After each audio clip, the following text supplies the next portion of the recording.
Hi, my name is Lewis Howes, and welcome to the Daily Motivation Show.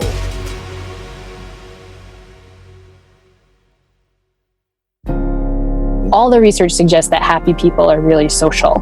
They tend to talk to random strangers, they tend to be around other people, and they really make time for the people that they care about in their life. How can you just be reaching out to people more often? This is one of these things where we kind of know it, but we don't often put it into practice, right? If you found out you were on your deathbed, this week and you had a week to live, you might not go to work. You'd probably want to focus on those people you care about in your life, whoever they are. You would see your friends, you would hang out with your family that you care about, you put time into your romantic relationship, whatever. That's what you do. But if you look at how we tend to spend our time, it's, we're caught up in work. Sometimes we're not even present with our family members when we're around them, because we're let me put the phone down kind of thing. But happy people don't do that. They're prioritizing right now. And so whatever you can do to shift to being a little more social and a little more kind of social and again connected with the people you care about. Our instinct when things are good and when things are bad is that it's funny to kind of gripe about stuff, right? It's funny to kind of complain. You probably even have people in your life that whenever you see them, you just start the complaining fest happens. But that's not what happy people do. Happy people are spontaneously counting their blessings. And this is a spot where I think popular culture has gotten onto something with things like gratitude lists or gratitude journals, just taking time to count your blessings, even if it's 30 seconds at night. You can see statistical boosts in happiness in about 2 weeks of that practice. So you can gripe about everything's terrible, and therefore I'm going to problem solve by doing X, Y, and Z. If you do that where you're kind of griping to problem solve, then that can be really powerful because it can be kind of identifying problems and then fixing them. But if you're griping just to gripe, and there's no forward motion on it. There's no solutions. Exactly. That's not really helpful. And it comes at an opportunity cost. You could be spending that time talking about what you're grateful for. And so try to move it towards problem solving, or try to do exactly what you said, which is you can fill up your frustration bucket, but kind of match it with a bucket that's equally filled with your blessings.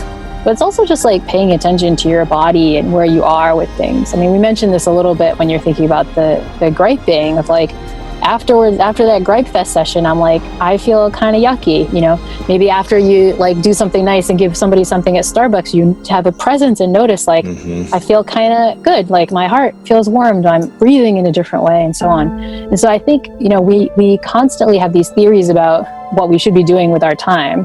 But if we actually pay attention to how our bodies feel and be present during it, we can see whether we're going in the right direction. I have this intuition of I'm bored or feeling a little anxious. I'm gonna just do a quick Twitter check. I'm just gonna hop on Facebook just for a second. And if I notice how I feel right afterwards, I'm I feel either apathetic or bored, or my anxiety has spiked, or I feel kind of inadequate and sort of yucky about myself. I want to buy something. None of those are good feelings that I wanted. But if you're not present and you don't notice them, then you just act on those urges. I'm kind of buying something because I feel inadequate. I know.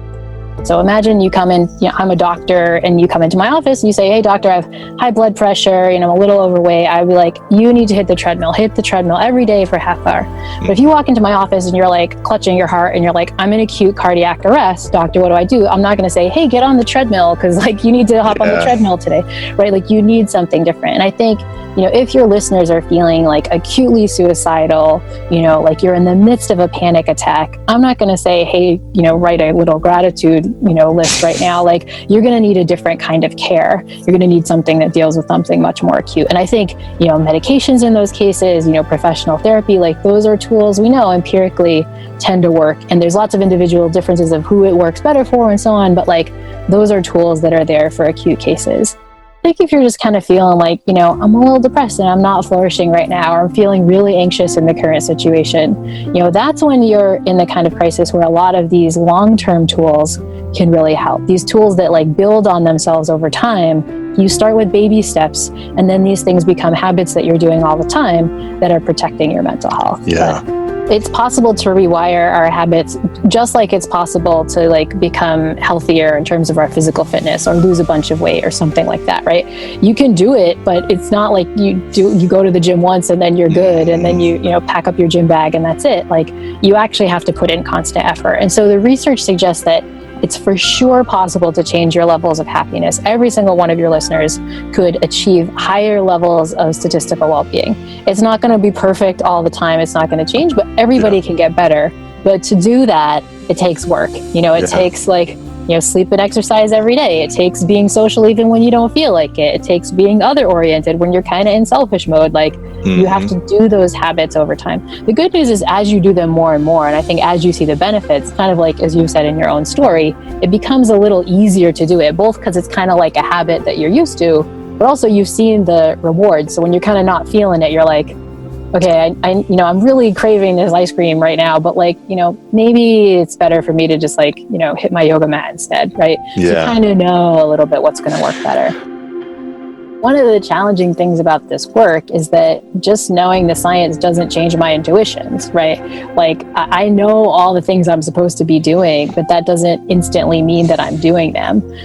In class, we talk about this other fallacy that kind of gets back to 80s culture. It's called the G.I. Joe fallacy. I don't know if you know G.I. Joe. G.I. Joe was this 80s cartoon, army dudes, had this famous saying at the end that knowing is half the battle. It turns out that this idea that knowing is half the battle is a fallacy. We think once I know what I'm supposed to do, I read this management book, I read this self-help book, now I know what I'm supposed to do. It's not half the battle. It's probably not even 10% of the battle. It's most of the battle is putting it into effect in your own life. And so there are lots of times when I slack off and I'm not putting it into effect in my own life. I'm acutely aware of what I'm supposed to do. I acutely know what I'm supposed to do, but I'm aware that I'm not doing it. I think honestly, that's one of the reasons people like the class and the podcast is that they see that I'm kind of a screw up too. I'm an honest indication that this stuff takes work and we're not going to be perfect and it takes baby steps. And that's what you need to kind of feel better.